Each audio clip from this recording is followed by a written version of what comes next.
Hi everyone, and welcome to the Fake Love and Flying Monkeys podcast. My name's Nova Gibson and I am your host. My area of expertise is in supporting victims and survivors of narcissistic abuse and other toxic relationships. I'm the principal counsellor at Brighter Outlook Narcissistic Abuse Counselling Service, and I'm also the author of Fake Love, Understanding and Healing from Narcissistic Abuse. In this podcast, we're going to be talking about everything from the initial pink cloud you find yourself on at the start through to the horrific discard and the powerful trauma bond that keeps you hooked. So take your imaginary seat on the roller coaster that is narcissistic abuse, and don't forget to subscribe to this podcast so you never miss an episode of Fake Love and Flying Monkeys. Hi everyone, and welcome to another episode of Fake Love and Flying Monkeys. Christmas is just around the corner. I'm recording this episode on the 22nd of December, 2024. And what that means with it being just a few days away is that many of you will be experiencing your very first Christmas of no contact with a narcissistic parent or other family member. And what that also means is that you will no doubt be experiencing a myriad of emotions. Some of you will feel just like this weight has been lifted from your shoulders and will be looking forward to the peace and the harmony for the first time in how many years on Christmas Day. Others of you may be experiencing that, I guess, peace and harmony that you so craved for all those years, but also a feeling of great sadness because you still thought that just this once they would come around, they would change, they would take some accountability, and maybe you could start afresh at this Christmas Day.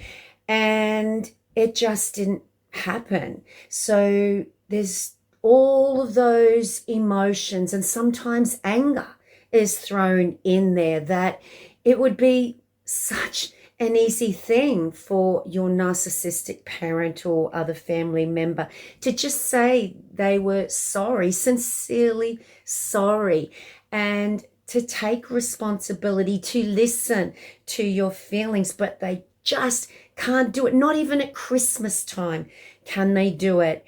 And they just have this knack of flipping it all on to you and making it all your fault. Now, first of all, I want to make sure that all of you remember that your feelings are valid. Your feelings matter. They may differ from one another, but you are 100% entitled to your feelings. And this can be a really confusing time because no doubt you will be receiving mixed messages from the narcissist flying monkeys. Perhaps they're telling you how exciting it's going to be and that every man and his dog is going to this special Christmas Day and you're the only one that's going to miss out, and you're the one who's being petty, and why don't you just let bygones be bygones? And this is the clanger. Why don't you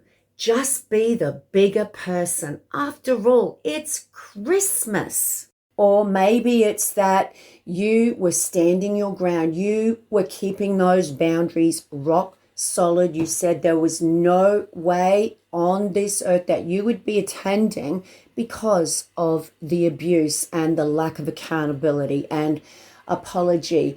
And the narcissist's answer to that was complete radio silence. Nothing, which can be often just as triggering as receiving all kinds of mixed messages from the flying monkeys. But regardless, you have those feelings that you're missing out, and your brain goes into that mode of how your abuser conditioned you in that maybe you are over exaggerating, maybe you are being oversensitive, overreacting, and that you should just let it go because it is Christmas time. Whether your brain is taking you down that path or you are just wallowing in the sadness and the thoughts of being all alone while the rest of your family is happy together on their Christmas celebrations, it doesn't make you feel any better that you're keeping those boundaries strong, because in the end, you are the victim who is experiencing great loss. We hear so much on television, on social media, we read about it in books and magazines, etc., about how Christmas is a time that all the family comes together and puts their little differences aside. And that narrative feeds into the narcissist trying to get you to lower your boundaries so they can remain unaccountable and, of course, get you there for the interactions on Christmas Day, which have historically always been dramatic and toxic. Remember, if this is your very first Christmas without the narcissistic family member or members, you're still grieving, you're still healing, and you're still extremely vulnerable. And it's also the time when the narcissist knows that you will be experiencing the feelings that you have because they know you intimately, and they will use that knowledge and your feelings against you. So let's just say it's been an historical event that everyone has Christmas lunch at the matriarch grandma's place. There's grandchildren, your children, and all of the extended family are going to your narcissistic mother's house for Christmas lunch. Now, you've been doing this on Christmas Day for as long as you can remember. And what you also remember is that every Christmas Day was filled with drama and chaos and arguments and pitting people against each other. You never came home feeling warm and fuzzy because, of course, we know that the narcissist picks these special days and holidays when they can get everyone in one room to cause all of this chaos and, in turn, garner that narcissistic supply. So your memories go back to, let's say, the last 10 Christmases. You feel left out. You feel like everyone in the family has abandoned you. They've looked at you as the villain, and perhaps they're betraying you because they're all going to the narcissistic parent's house, knowing what they did to you, or maybe not knowing, but still not getting your side of the story, and perhaps using the fact that you're not there as an excuse not to talk to you again. Of course, that will be part of the narcissist smear campaign. So you're thinking of everyone, gathering round the turkey, and you feel miserable. You feel like you are doing something wrong. And this can be really, really painful, and it can offset the feelings of peace and harmony, which you will have because you are not surrounded by that chaos and drama, but because of the very powerful trauma bond, the normalization, the minimizing of the abuse for those last 10 years, you feel empty at the thought of not being around all of the other toxic people or the enablers or flying monkeys, because that's your normal on Christmas Day. It feels like you're being punished twice. You're the victim, and here they are spreading around the eggnog and the supposed goodwill and singing Rudolph the Red-Nosed Reindeer around the Christmas tree, and you're alone.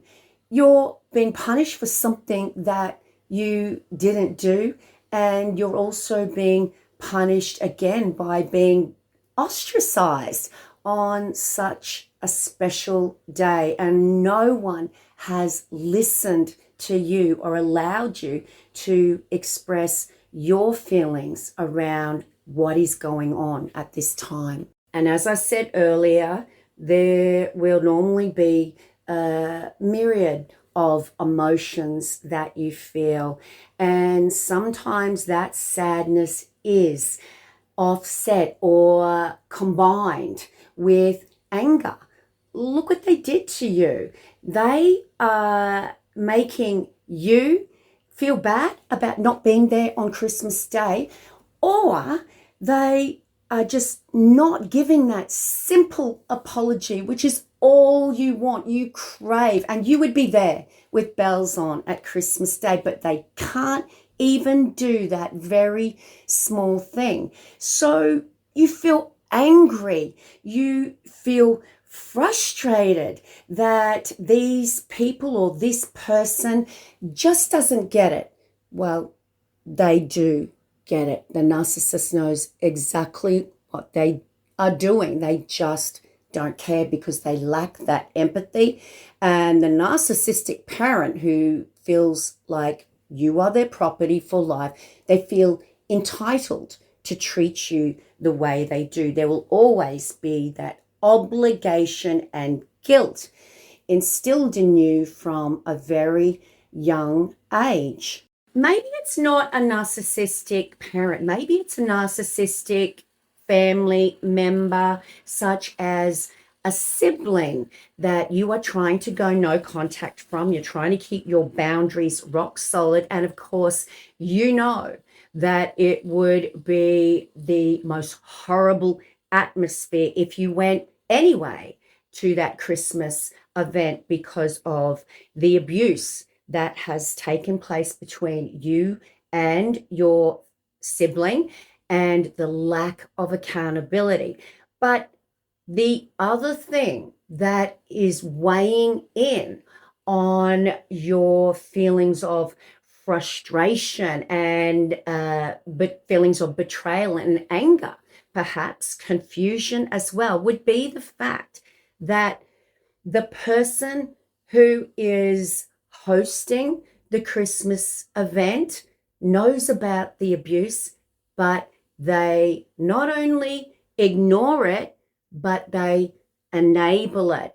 And not only do they ignore it and enable it, but they blame you for being oversensitive and being overreactive. And of course, that classic line, not being the bigger person at Christmas time. Look at your sibling. They turn up. They're not carrying on like a pork chop like you. Well, of course, because a narcissistic individual does not have a normal range of emotions, and they know how you will feel attending that day, and they will milk it for all it's worth. And the dog whistling, we call it, that very covert gaslighting, will be overflowing in abundance on Christmas Day, so that everyone thinks that you are the problem while your narcissistic sibling has the time of their life. This is classic manipulation, but those feelings that you have of betrayal, etc., are very real, and you are 100% entitled to those feelings, because these people who are enablers, flying monkeys, whether they know it or not, in the end,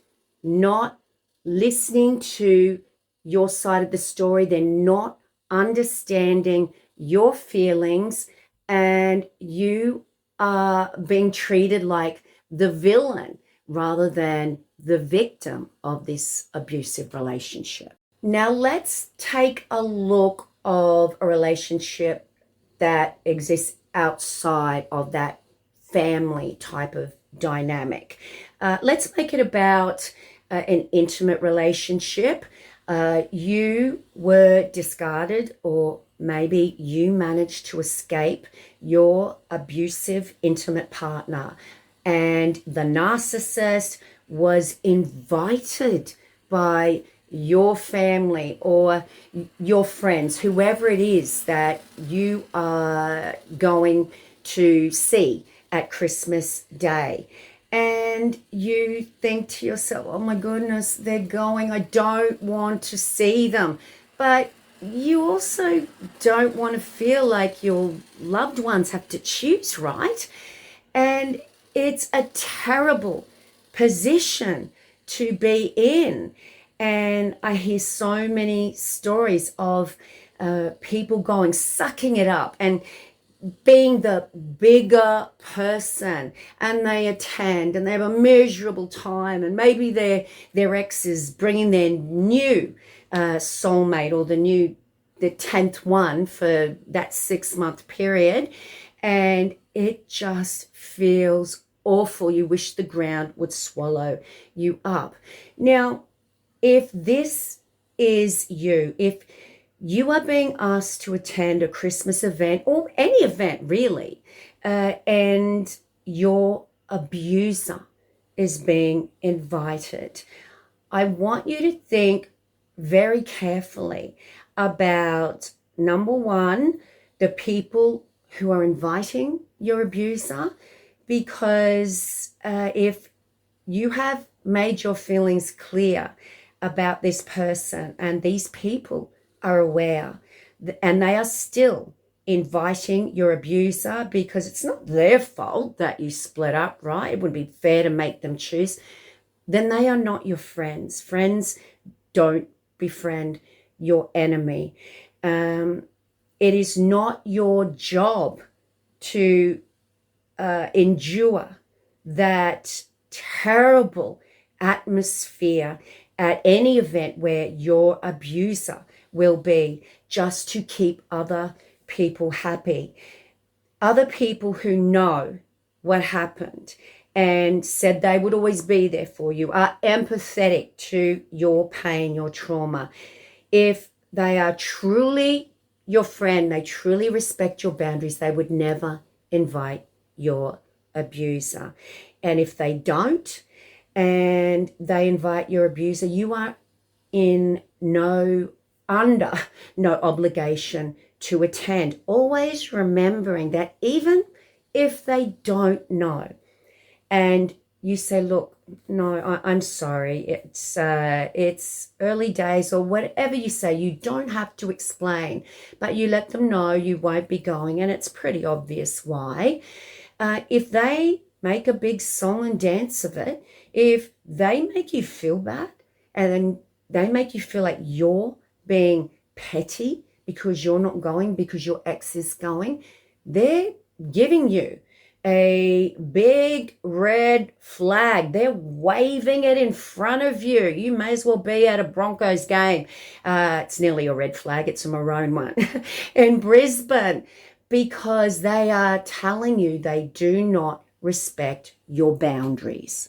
So let's take a look at some of the tricks the narcissist may employ to get you thinking about them, to make sure that you're thinking about what is going on at that first Christmas Day that you are missing, and or to draw you out of no contact, because you are wounding their ego by not allowing them to continue to abuse you on Christmas Day. So a classic one is to send you a gift or a card. Like, nothing's happened. How irritating is it to get a Christmas card in the mail, just wishing you a Merry Christmas. So sorry I can't see you, but hopefully we'll be able to catch up in the new year and put this all behind us. How irritating, how infuriating is it when you are being so good maintaining those boundaries and they send you this crappy Christmas card like butter wouldn't melt in their mouth? Or maybe it's a narcissistic parent/grandparent again who sends Christmas presents to the home, in particular, Christmas presents to all of your children. And you have to explain to your children, especially if they're a bit older and they've only seen the manipulative mask that the narcissistic grandparent wears, so that they don't understand why you are trying to stay away from their grandparent, your parent. They receive gifts and all you want to do is put them back in the mail and say, return to sender. Don't ever send anything to this address and blah, blah, blah. You want to make it clear that they are not welcome to inject themselves into your Christmas in any way, shape, or form. But there they are, the gifts, and you feel bad. Should I give them to the kids? Or should I send them back? Is that fair on them? Am I being fair on them by keeping them away from a grandparent who, even though they were horrible to me, and they still are, the kids seem to love them. And this grandparent really is nice to them, or so they appear to be.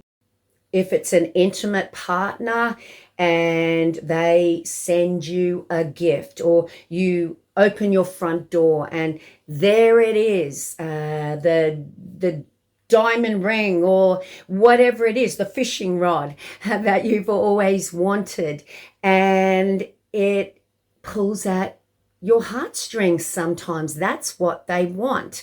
Or maybe it just makes you even angrier. How dare they think that they can just manipulate me into going back to them with this present, this garbage, after all they've done to me. It really doesn't matter what feeling you have, because it's game, set, and match to the narcissist, because they're back inside your head. Now, a classic situation that I'm hearing a lot of lately is for the victims of narcissistic abuse who are going no contact for the very first time at Christmas. The discard or the escape has happened, as it does so often, just before Christmas, and they're feeling absolutely miserable. And what I speak to my clients about in this regard, and by the way, guys, if you'd like to have a Zoom counseling session with me, no matter where you are in the world, please just see my website in the description. But their feelings are so mixed of loss, grief, emptiness, because it is just such early days. And what we talk about is the emptiness that is really about the lack of the chaos and drama, of which the narcissist was the driver. They created that chaos and drama, and you didn't have time to think. You were always in survival mode. That is what creates the emptiness. So when you are missing them, or potentially thinking about missing them on Christmas Day, please reframe that and think about the peace and harmony that you will have, and savor that as a good thing, and talk to a support person, a trauma-informed specialist such as myself, about how that emptiness relates to the loss of the toxicity which filled you, good or bad. It filled you, but nonetheless, it leaves you feeling empty. So we need to really reframe that on Christmas Day and start making new memories.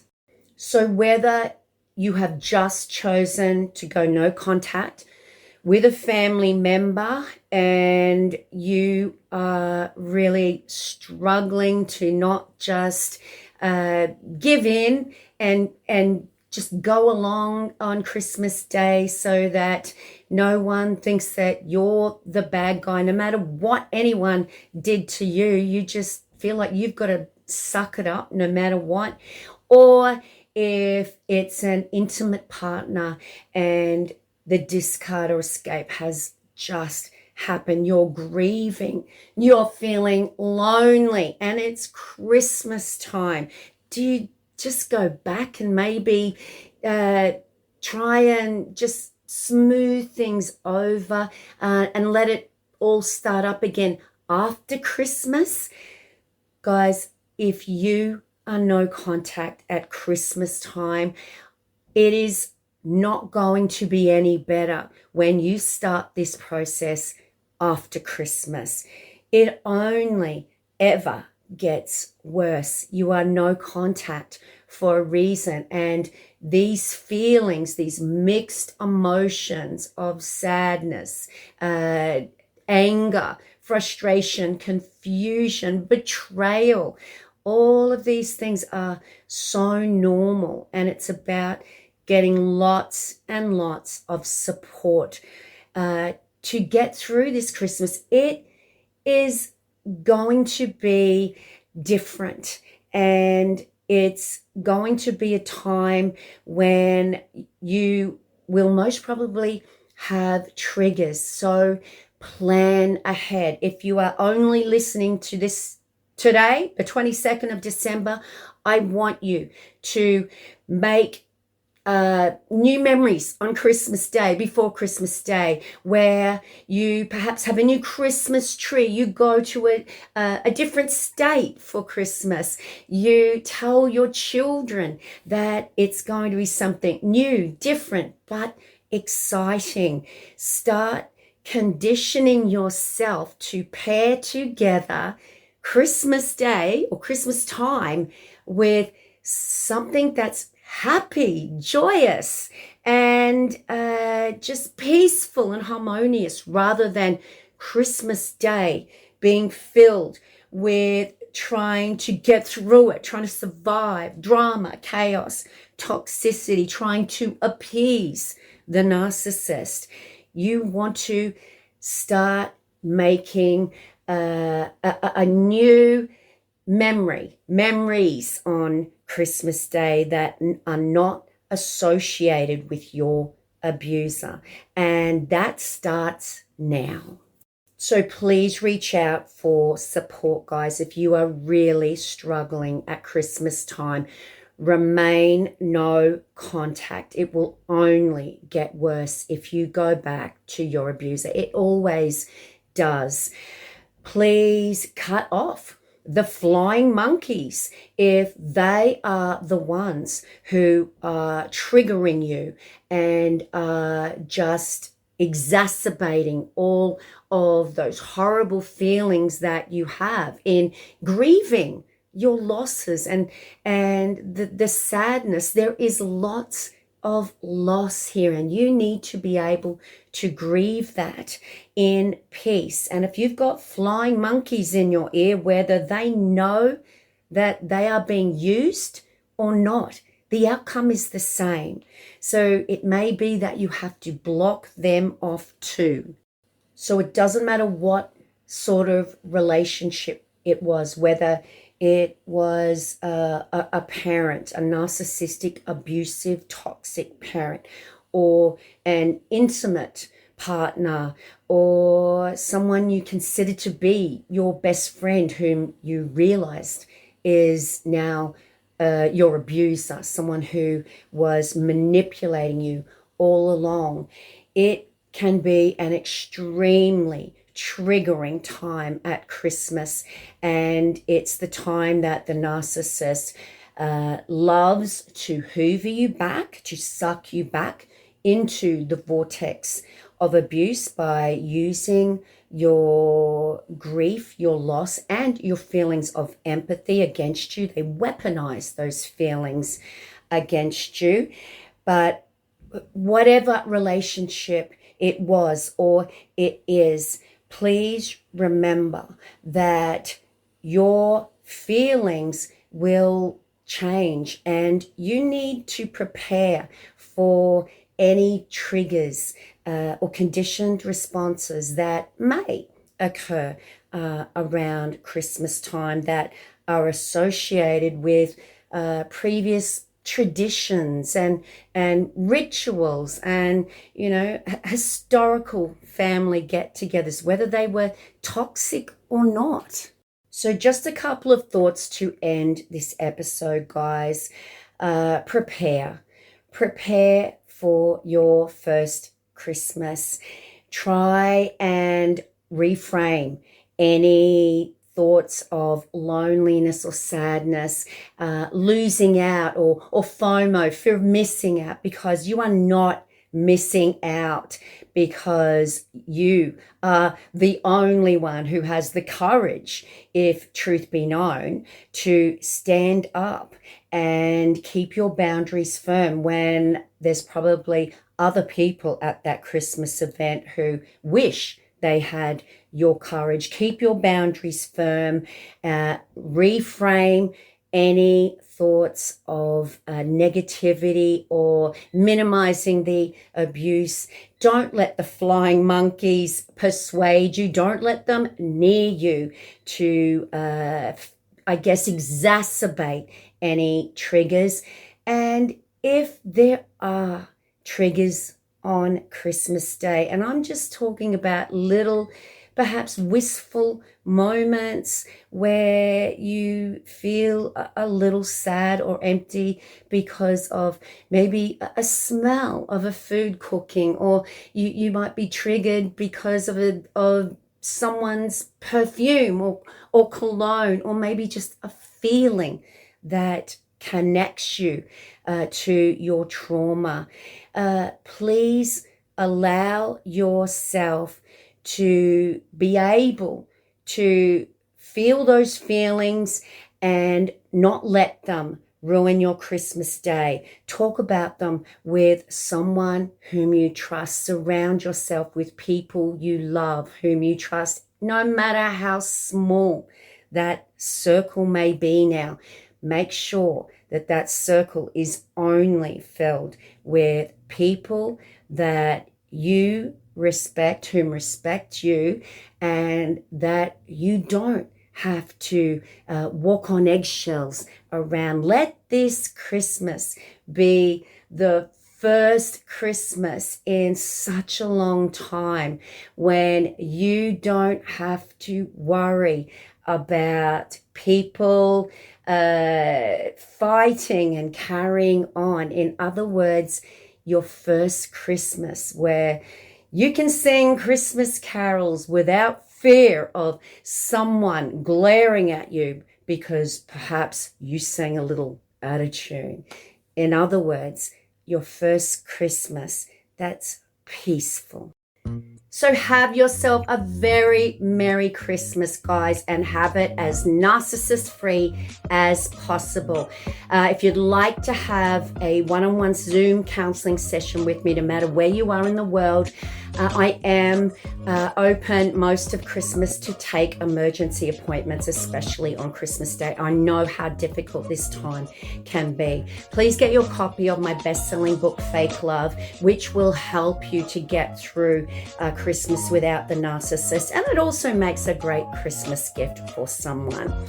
On that note, it's bye from me for now. Until tomorrow's episode, remember, you are worthy of love, and you are worthy of so much more than a lifetime of fake love and flying monkeys.